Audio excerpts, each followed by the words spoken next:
Bismillahirrahmanirrahim. Assalamualaikum warahmatullahi wabarakatuh. Alhamdulillah. Alhamdulillahi rabbil alamin. Alladhi arsala rasulahu bil huda wa dinil haqq liyuzhirahu ala ad-dini kullihi wa kafa billahi shahida. Wa asyhadu an la ilaha illallah wahdahu la syarika lah wa nashhadu anna Muhammadan abduhu wa rasuluh sallallahu alaihi wa alihi wa sahbihi wa mawala. Allahumma inna nas'aluka ilman nafi'a wa rizqan thayyiba wa amalan mutaqabbala. Allahumma inna nas'aluka al-huda wat-tuqa wal-afafa wal-ghina. Allahumma a'inna ala dzikrika wa syukrika wa husni ibadatik. Allahumma adkhilna min ibadika minas solihin wa adkhilna min ibadika al-mukhlisin. Alhamdulillah sekalian. Tidak ada pemberian seorang muslim yang paling terbesar sesamanya muslim melainkan saling mengingatkan pada jalan yang benar. Karena banyak jalan Pak di dunia ini.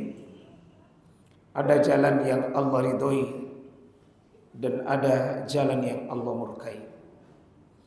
Pilihan itu selalu terbuka lebar buat kita dua. Apakah memilih yang benar atau memilih yang salah? Maka wajib seorang muslim mengingatkan saudaranya untuk mengingatkan ini yang benar, ini yang salah. Nah itu kita menjadikan doa tertinggi dalam doa hidup kita yang diulang 17 kali di surah yang paling mulia, surah Al-Fatihah. Kita meminta ihdinas siratal mustaqim. Ya Allah, bimbing kami, arahkan kami, pandu kami untuk berada pada jalanmu, siratal mustaqim.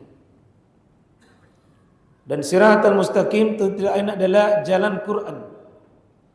Ketika disebut al-mustaqim, pasti berkaitan dengan Quran, pasti berkaitan dengan sunnah, dan pasti berkaitan dengan Islam itu sendiri. Maka belajar tentang Islam adalah kewajiban dari sekian banyak kewajiban yang tertinggi dalam kewajiban kita.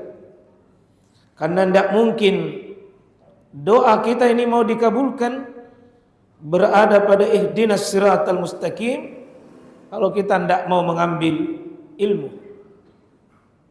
Maka kemuliaan manusia ada pada kemauannya dia belajar.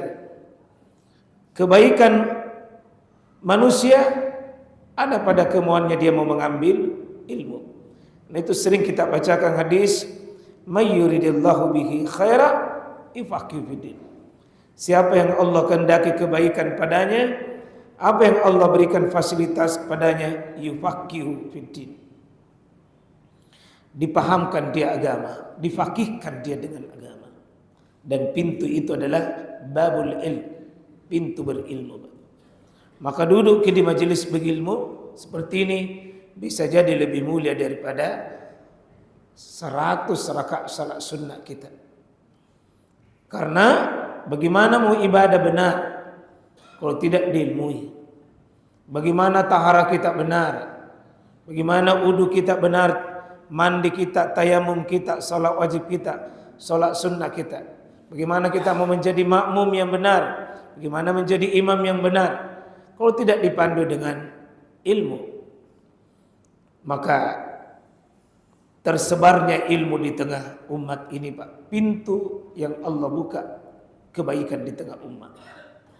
Ketika ilmu ini terbuka, ilmu ini tersebar, ilmu syar'i ini dipelihara, maka kebaikan pun banyak kita lakukan insyaallah. Itulah sebabnya pengurus masjid tidak sekedar menyibukkan jamaah belajar, tapi harus juga dibimbing dalam prosesi majelis ilmu. Kita terima kasih kepada pengurus masjid sudah mengambil bagian ini ya.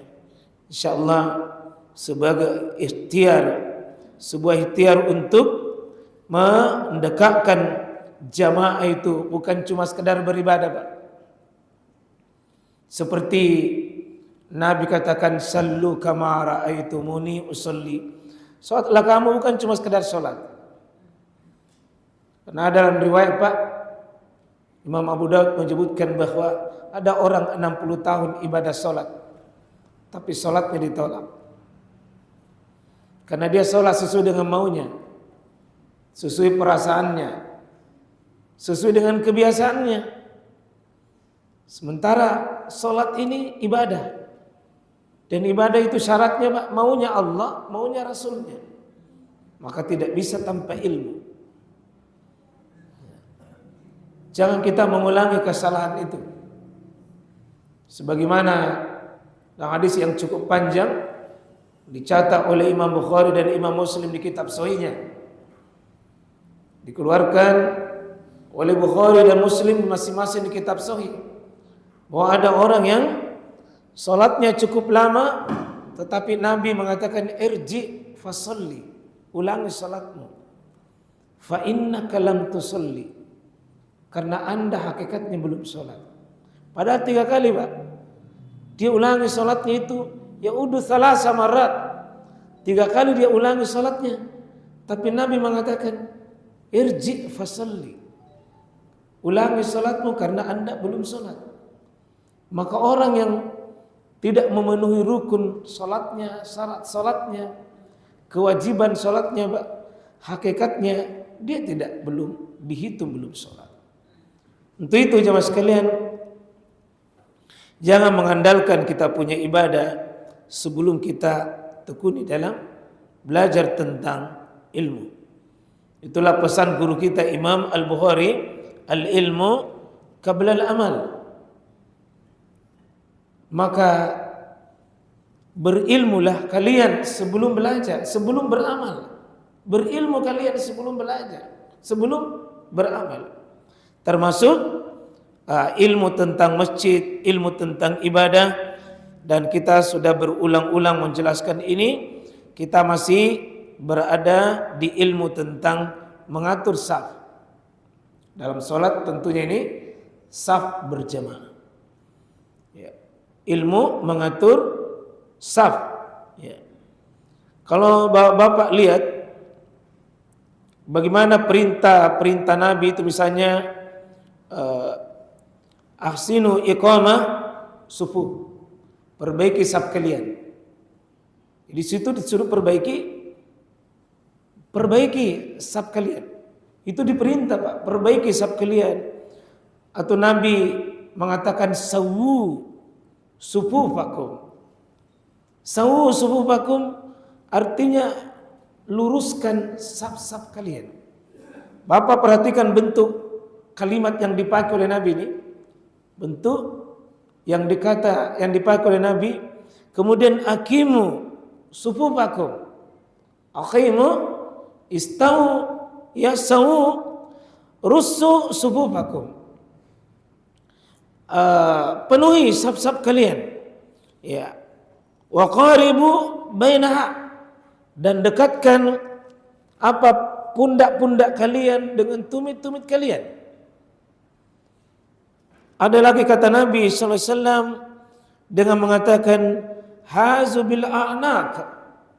Kata Nabi sallallahu alaihi wasallam, ya, rapikan pundak-pundak kalian.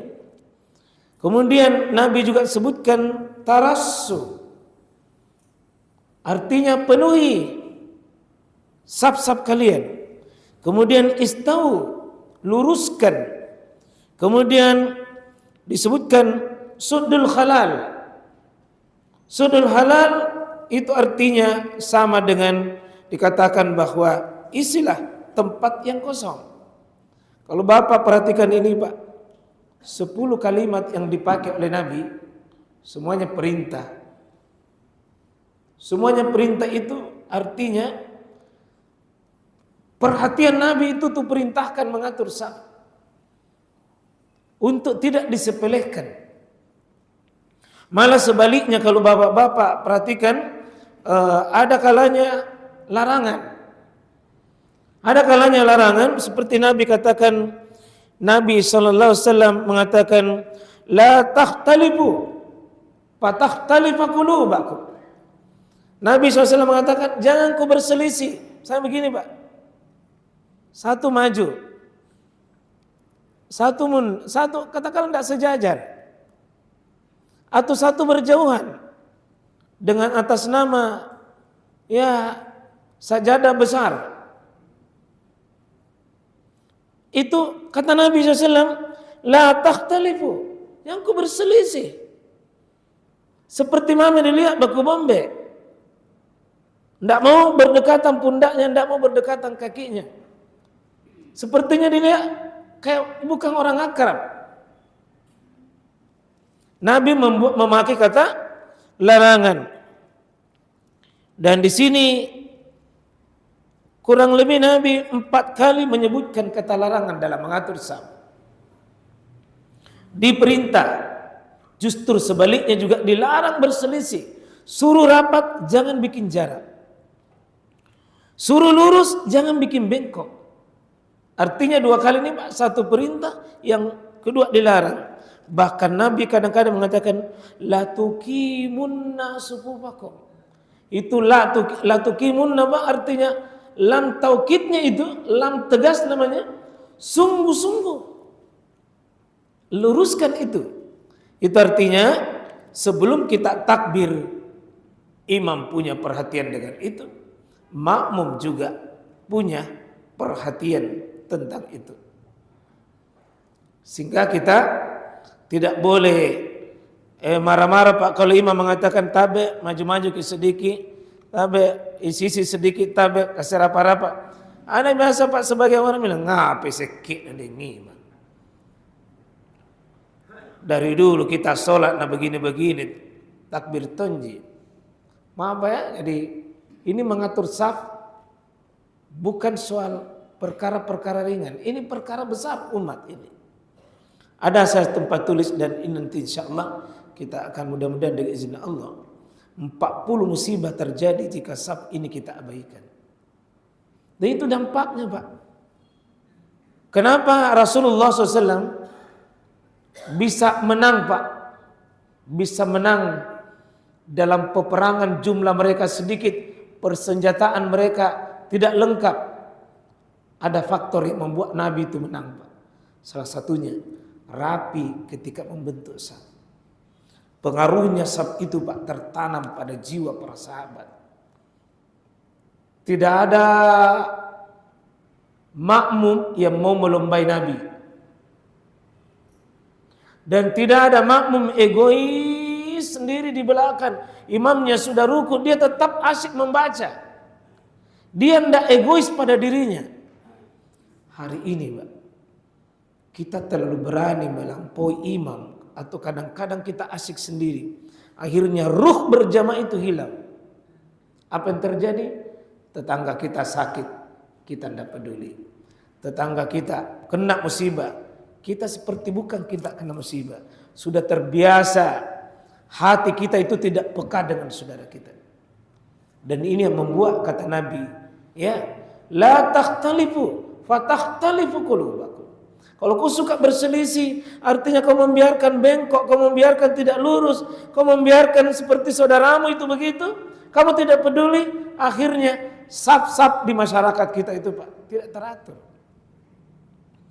Mau kerja bakti susah, ada menolong saudara kita kaum muslimin susah, apalagi kalau sudah menyangkut kepentingan besar. Karena itu kita sudah pembahasan yang lalu di mengatur saf dengan faidah-faidahnya, bagaimana Nabi itu Nabi di sini, kemudian Abdullah ibnu Abbas di sini, di sebelah kiri Pak, Nabi pindahkan. Maka bergerak dalam solat untuk sebuah kebaikannya itu solat. Demi aturan solat itu Nabi bergerak, pegang telinganya, pegang kepalanya, ditarik dia mundur, terus berjalan ini 1, 2, 3, 4, bisa 5 langkah demi kebenaran.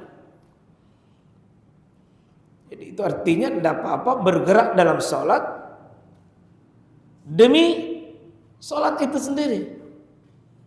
Demi sholat itu sendiri. Tidak apa-apa bergerak demi sholat itu sendiri. Demi sholat itu sendiri boleh kita bergerak. Dari kiri Nabi anggap ini keliru, tapi digerakkan untuk menuju yang benar. Ya. Dan Nabi SAW tidak menyuruh mengulangi. Tidak menyuruh mengulangi artinya salah ini bukan berarti semua yang salah itu batal. Kemudian Nabi sesudah itu tidak menyuruh dan tidak memarahi murid yang bernama sahabat Abdullah ibnu Abbas di sini. Tidak dimarahi, tidak, dibimbing saja. Itu artinya Pak ya, marah dalam pendidikan itu porsinya sedikit. Jangan begitu salah dimarahi, begitu salah dimarahi, begitu salah tidak.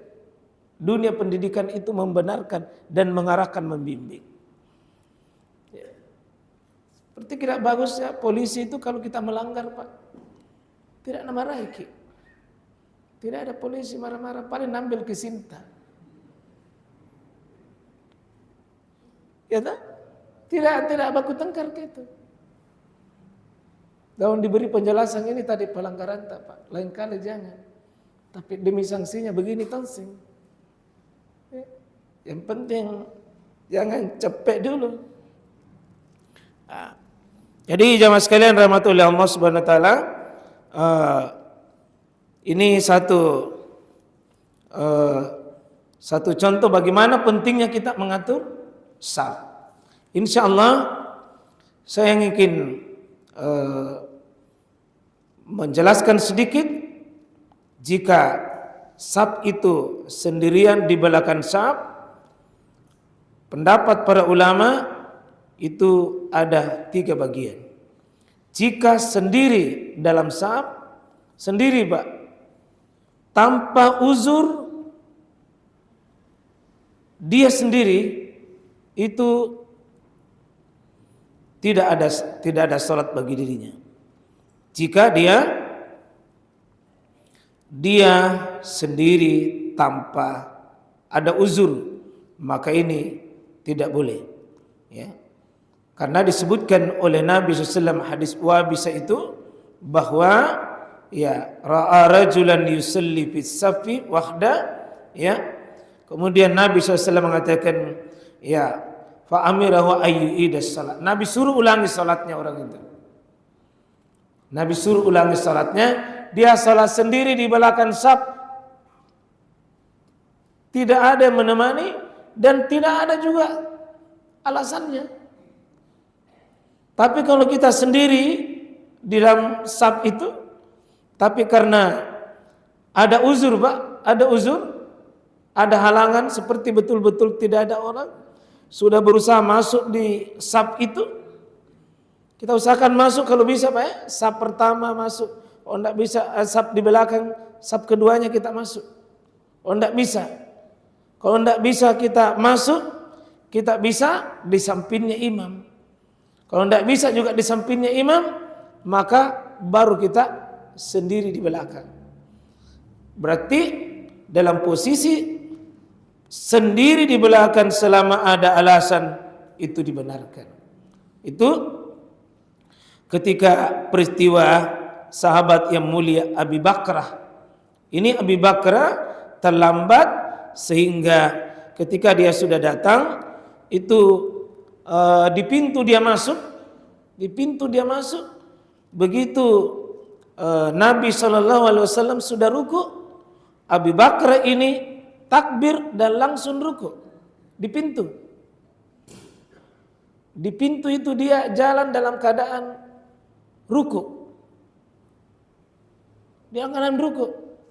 So bisa dibayangkan Pak, di pintu itu takbir baru ruku. Lalu dalam keadaan ruku dia berjalan masuk di saf. Pasti dia sendiri. Namun peristiwa itu Nabi SAW ya itu tidak menyuruh Nabi menyuruh mengulangi safnya, tidak menyuruh mengulangi sholatnya, karena ada alasan syar'i, ada alasannya. Meskipun Nabi mengatakan ketika itu, ya disebutkan fazakara zalika lin Nabi sallallahu alaihi wasallam faqala zadakallahu hirsan wala taut. Abu Bakar, jangan kau lagi begitu ya, jangan kau lagi ulang begitu, dan kau semangati dirimu untuk lebih semangat, jangan lagi terlambat. Tapi tidak disuruh ulangi salatnya, Pak. Sah salatnya orang sendiri meskipun itu menyelisihi yang utama. Kita masuk di pembahasan bagaimana hukumnya menarik seseorang ke belakang. Karena biasa juga orang kalau sendiri di belakang ada yang mengambil ikhtiar, nah tarik orang ke belakang. Pernah apa ya? Tarik orang ke belakang. Ada yang pernah lakukan misalnya begini, dia datang, nah tarik orang ke belakang. Dua hadis yang kami temukan, semua hadis itu bermasalah, Pak ya. Artinya dalam sisi riwayat itu hadis itu tidak bisa dijadikan hujjah. Di sini disebutkan iza inta'adukum ila saf wa qad tamma. Kemudian kata Nabi sallallahu alaihi wasallam, apabila seorang dari kalian itu sudah sampai pada saf yang sudah penuh, saf yang sudah penuh, kata Nabi SAW mengatakan bahwa falyajid ilaihi rajulan yukimu ila jambi, maka hendaknya seseorang dia tarik seseorang dari barisan itu dan dia menempatkan ila jambi di sampingnya. Rawahu Tabrani dalam kitab Mu'jamnya, yakni Mu'jam al-Awsatnya. Hadis ini dhaif, artinya sisi lemah. Kenapa? Perawinya bermasalah. Ada Hafs namanya bin Umar ya Ar-Rabali, dari Bishr bin Ibrahim, Hajjaj bin Hasan, Ikrimah dari Ibnu Abbas, bahwa para peneliti hadis menyebutkan bahwa Bishr ini seorang perawi lemah, dia tidak bisa dipegang hadisnya. Hadisnya lemah, maka menarik seseorang itu berdasarkan hadis lemah. Begitu juga hadis yang lain. Ala dakhalta fis-saf, ya Nabi SAW mengatakan bahwa kenapa kau tidak tarik seseorang ke belakang. Ternyata hadis ini juga adalah hadis riwayat Ibnu Abi di kitab Mu'jamnya, maka dihukumi oleh para ulama semua rentetan ini masuk dalam posisi hadis lemah. Dua hadis ini tidak boleh Pak kita tarik. Tidak boleh kita tarik. Apa sisi kelemahan kalau kita tarik? Ada 3 kerusakan, Pak. 1, beramal dengan hadis yang lemah dalam perkara ibadah itu bermasalah. 2, kalau kita tarik seseorang yang sudah saf di depan, Pak, begini, kita tarik ke belakang, itu namanya intervensi. Intervensinya apa?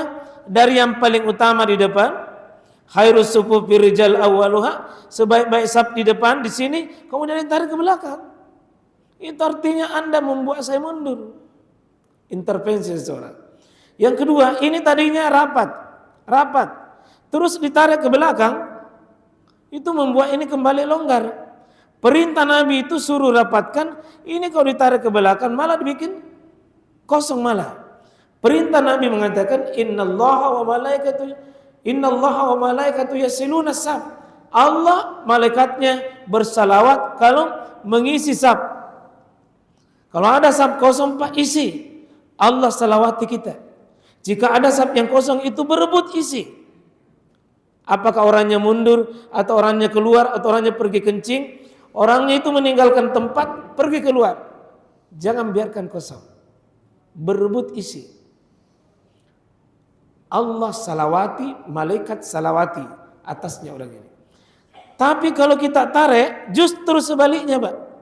Membiarkan itu yang tadinya rapat menjadi kosong. Dan ini kerusakan ketika kita menarik seseorang. Jadi jangan mengamalkan hadis lemah. Yang kedua, jangan intervensi seseorang. Kemudian Yang ketiga adalah mengganggu kekhusyuan yang sedang sholat. Itu saya kira Pak, jadi mudah-mudahan kita bisa memahami, terutama ini hukum menarik, karena ada saya lihat orang biasa begitu, dia tarik orang ke belakang. Dia bilang pakai hadis ini tidak bisa dijadikan hujjah. Ada juga saya lihat sebagian orang kaki najina simpan dulu di depan. Satu ji. Dia simpan dulu satu di depan, baru dia tarik ke belakang. Katanya anggaplah sudah masuk saf. Itu namanya hayalan Pak. Tidak ada anggapan-anggapan begitu dalam syariat. Yang ada sunnah adalah kalau yang tidak bisa kita tunggu saf di luar itu, kalau tidak ada, kalau ada orang berwudu tunggui, kalau takut kehilangan waktu, kita bisa maju di sampingnya imam. Kalau tidak ada juga celah di sini, sendiri makin di belakang, tidak ada masalah. Tapi itu jangan dibiasakan. Jangan dibiasakan. Saya persilakan pada jemaah yang mau menambah, yang mau tambahkan, yang mau beri penjelasan juga, dan yang mau bertanya dipersilakan tentang kitab materi kita ini mengatur saf dan hukum-hukum berkaitan dengan hikmah yang terbaik. Saya persilakan.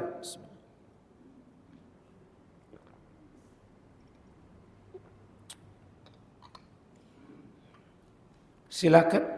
Kalau tidak makan kue gitu, ya, kalau tidak dibagi kuenya, silakan.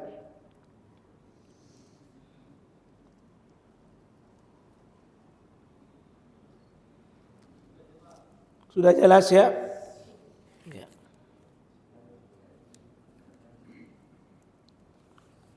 Kalau begitu tidak perlu ditambahkan. Ada yang mau ditanyakan?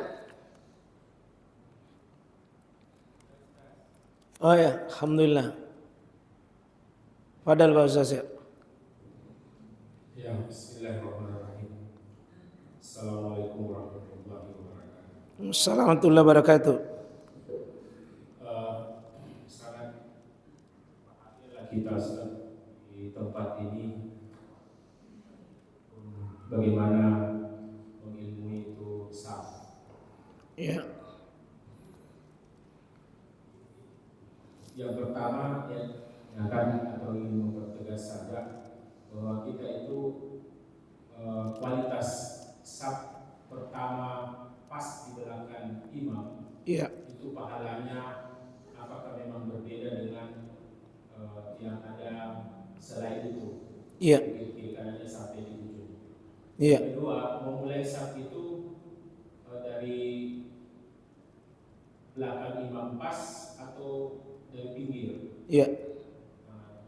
Yang ketiga, Insyaallah. Ustaz, selama ini saya lihat jangankan setan masuk, kambing saja lolos. Saya lihat itu orang atur saf.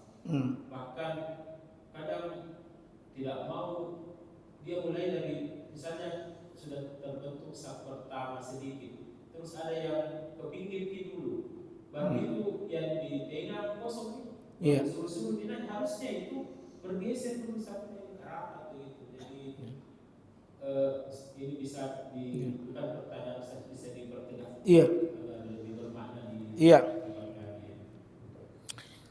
Baik, pertanyaan itu alhamdulillah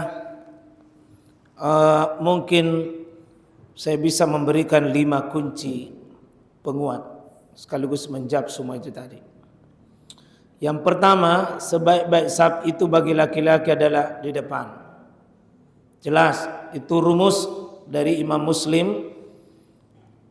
Kemudian Abu Daud, At-Tirmizi, An-Nasai, Ibnu Majah dari sahabat yang mulia Abu Hurairah. Sudah masyhur ini hadisnya. Khairus sufuf fi rijal awwaluha wa syarruha akhiruha. Sebaik-baik saf bagi laki-laki di depan dan paling jelek laki-laki kalau suka di belakang. Kalau laki-laki benaran Pak, itu jangan biasakan di belakang. Kalau bisa saf pertama, jangan saf kedua. Kalau bisa saf kedua, jangan saf ketiga. Terpaksa tidak baik itu kalau baku tunjuk-tunjuk bilang kita mau. Ada biasa saf kosong kita mau. Tawadu sekali begitu Pak, dilarang. Bukan tawadu yang benar yang begitu.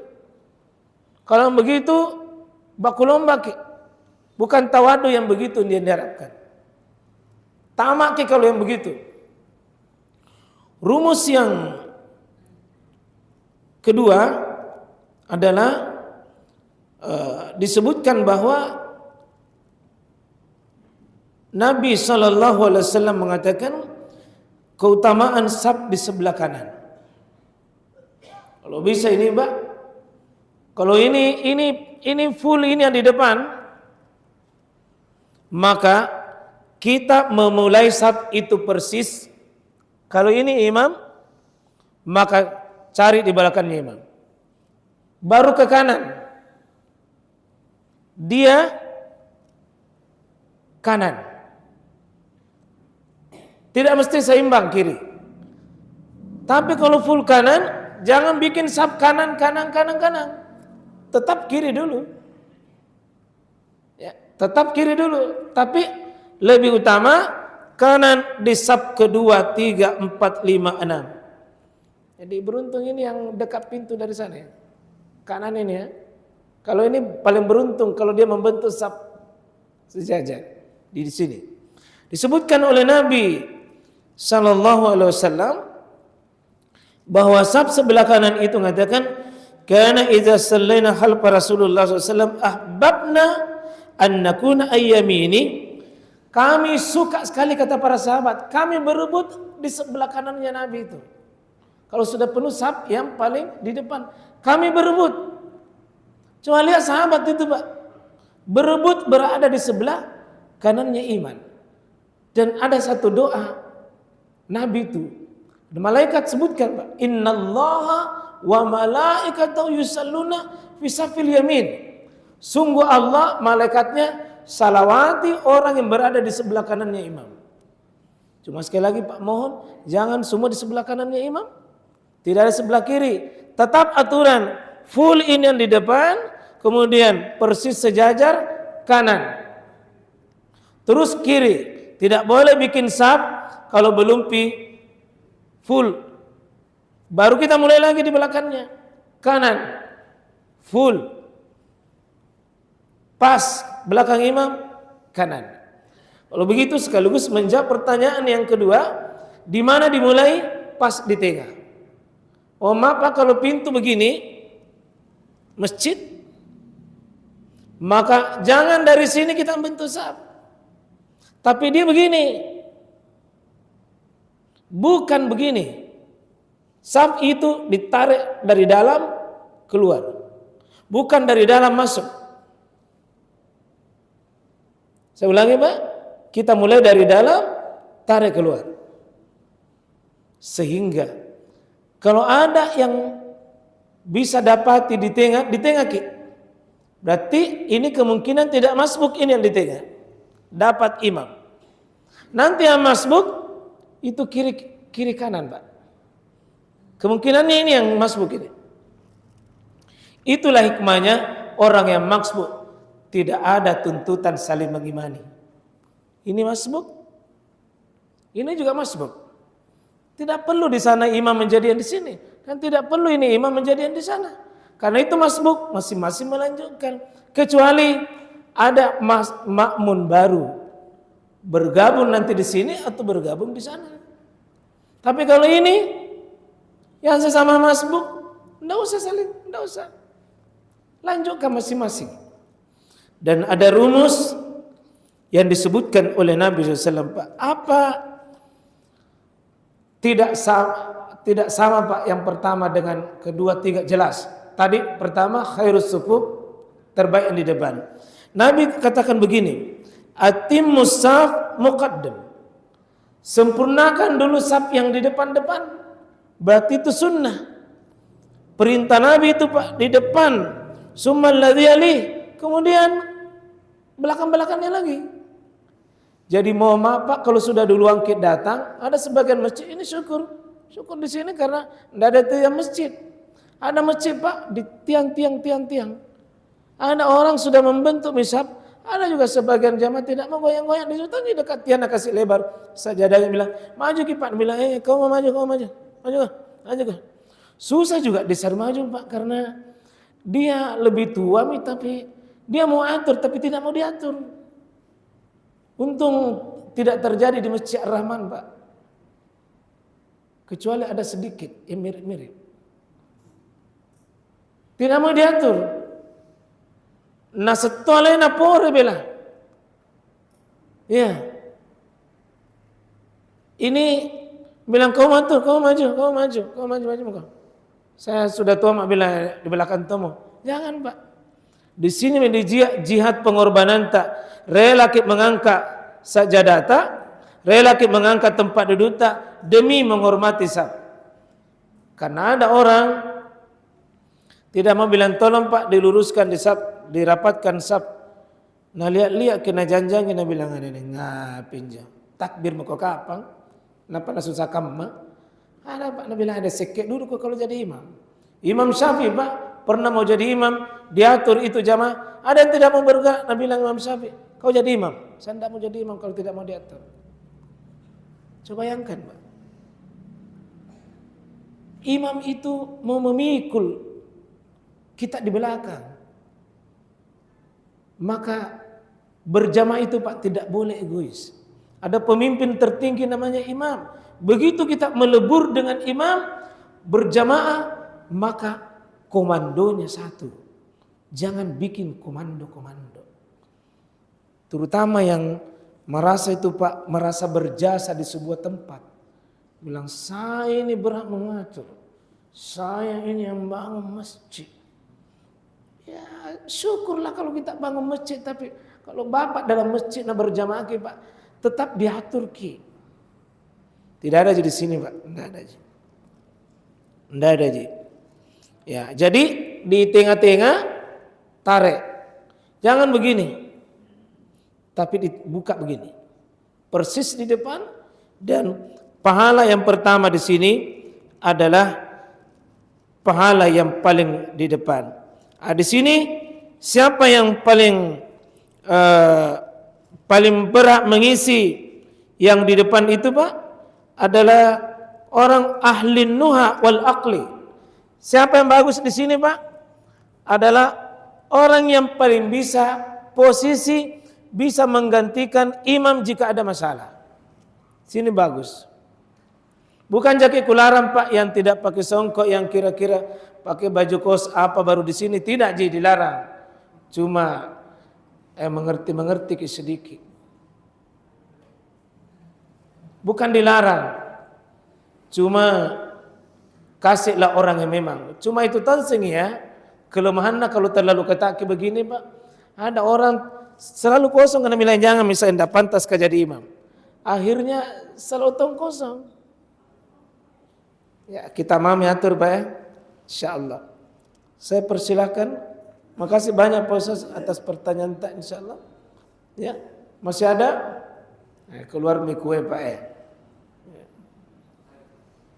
Fadal ya.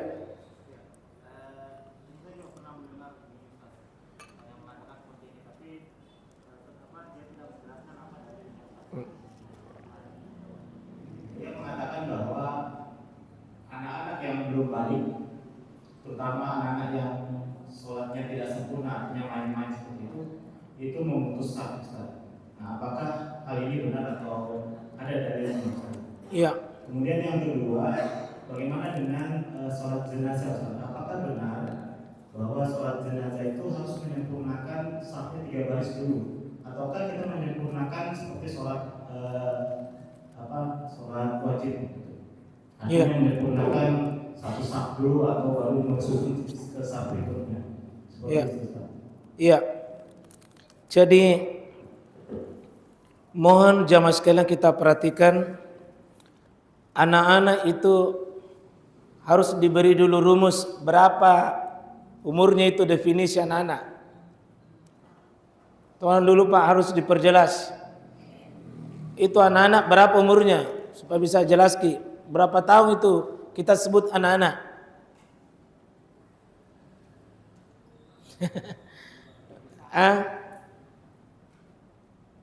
Karena ada juga anak-anak berkumis masih main-main sholat. Ada juga anak-anak umur 6 tahun, 7 tahun bagus sholatnya, tidak main-main. Jadi, ya, kalau kita lihat Nabi dengan Abdullah ibnu Abbas, itu Abdullah ibnu Abbas belum balik. Tapi Nabi menjadikan saf di sampingnya, Pak. Dan Nabi menganggap itu berjamaah. Berarti itu saf itu. Seandainya Abdullah ibnu Abbas belum balik itu tidak bisa menjadi saf, pasti Nabi tidak temani berjamaah. Tidak dianggap itu berjamaah. Abdullah ibnu Abbas. Bahkan kita lihat pernah Nabi SAW itu juga berjamaah dengan siapa? Abdullah ibnu Abbas, Anas bin Malik dengan ibunya. Anas bin Malik itu masih kecil juga. Tapi di sampingnya, di belakangnya Nabi bersama dengan anak yatim. Anak yatim itu, Pak, anak yang meninggal lalu meninggal orang tuanya belum balik, disebut anak yatim. Kalau sudah besar nih, Pak, tidak boleh disebut anak yatim itu. Maaf, saya ulangi, disebut yatim jika belum balik, meninggal orang tuanya, meninggal bapaknya. Itu disebut yatim. Artinya hilang kesempurnaan itu yatim. Tertutup. Sehingga anak kecil belum balik, Nabi pernah jadikan makmum di belakangnya. Bahkan Bapak dan jemaah sekalian, pernah juga di masa Nabi ada anak kecil sekitar Amr 7 tahun, 8 tahun jadi imam, Pak. Jadi imam. 7 tahun, 8 tahun dalam hadis Abu Daud. Anak kecil 7 tahun, 8 tahun, Pak. Dia jadi imam. Apakah kita mau mengatakan bahwa sholatnya tidak sah? Jadi anak kecil harus dulu diberi batasan. Kalau anak-anak lari-lari, sudah masuk saf, keluar lagi, pergi sana jalan-jalan, itu yang dimaksud anak-anak yang memutuskan saf. Kalau anak-anak yang sudah 7, 8, 9 itu anak, Pak, tapi tidak mengganggu saf itu. Maka saya ulangi, tidak perlu kita pisahkan anak-anak dengan safnya orang dewasa, Pak. Menyelisih sunnah itu. Karena ada sebagian masjid safnya TPK, TPA itu saf anak mengaji di belakang, saf orang tua di depan. Yang bilang safnya anak-anak, tidak sesuai sunnah yang begitu. Ya. Kemudian yang kedua, bagaimana sholat jenazah? Sholat jenazah ada 2 pendapat. Jika jamaah itu cuma 3 orang, Pak, bisa modelnya begini. Ini imam, makmum 1, makmum 2 ini. Begini, makmum. Ini satu pendapat. Dia bukan disusun begini. Bukan. Tapi dia disusun ke belakang karena memakai prinsip salatus su, 3 saf. Dia melihat 3 saf dengan tidak melihat jumlah. Sehingga kalau itu 3 orang begini, bersusun ke belakang, bukan bersusun ke samping. Ini satu pendapat. Pendapat ulama lain kembali ke hukum normal. Apa hukum normal? Ya begini, kembali ke aslinya. Dua-dua ini punya dalil, cuma cara pemahaman saja yang berbeda. Dan kita tidak boleh punya hak menyalahkan yang begini. Kalau ada yang pakai salah satu di antaranya, jangan pakai. Saya lebih cenderung kalau sholat jenazah bentuk 3 saf ke belakang. Zahirnya namanya dipakai. Memahami zahir. Zahir itu kasih cukup 3 saf. Padahal sebenarnya bisa jadi 3 saf itu maksudnya perbanyak orang yang sholati. Minimal 3 saf. Kalau saf itu banyak berarti terpenuhi target 40 orang atau 100 orang. Itu bisa jadi makna itu. Ya, insya Allah seperti itu, Pak. Ya. Semoga anak-anak kita di sini anak-anak yang berkualitas, nak. Jangan anak-anak berkumis tapi perilakunya seperti anak TK. Kalau ada anak-anak di sini berkumis tapi seperti anak TK, tarik kumisnya itu. Tidak ada jadi, tidak ada di sini anak-anak. Insyaallah. Di sini anak-anak berkualitas semua. Ya, tidak ada yang main-main insyaallah. Kalau main-main nak, lebih baik pakai kudu pakai saja. Bukan jantan kalau begitu itu. Masa sudah SMP masih main-main sholat. Salah Pak ya. Saya kira itu tadi kalau anak-anak Pak, kalau anak kecil itu dibawa 5 tahun itu yang lari-lari apalagi. Lebih baik di pinggir mungkin bagus. Jangan yang besar. Pinggir saja itu. Kita mengerti mame Pak. Supaya itu orang tua tidak tonjina diusir tapi kita yang mengerti diri kita yang lebih bagus insyaallah. Saya kira begitu. Insyaallah mudah-mudahan izin Allah Subhanahu wa taala Allah masukkan kita ilmu, berikan kita pemahaman, kita belajar dari hal-hal di masjid ini susah kita atur, lebih di masyarakat Pak susah kita diatur. Kalau di rumahnya Allah kita tidak bagus kita punya saf, lebih-lebih nanti berekonomi, berpolitik, bermuamalah dalam bentuk luas susah mengatur saf. Suami susah atur istri. Itu karena safnya tidak mengerti. Ya, mohon Pak ini karena banyak saya lihat safnya. Suami jadi imam, istri yang mau atur. Suami jadi suami tapi istrinya yang takbir. Tidak cocok. Oh jadi suami, kalau jadi istri. Ya. Paling bahaya kalau suami takut istri. Karena numpang di mertua. Ini safnya kurang bagus. Saf suami istrinya bermasalah. Ya. Saya kira begitu Pak ya. Kemudian tidak ada di sini suami-suami takut sama istri. Oke demikian. Mohon maaf segala kurangan. Subhanakallah bihamdik. Asyhadu an la ilaha illa anta astaghfiruka wa atubu ilaik. Assalamualaikum warahmatullahi wabarakatuh.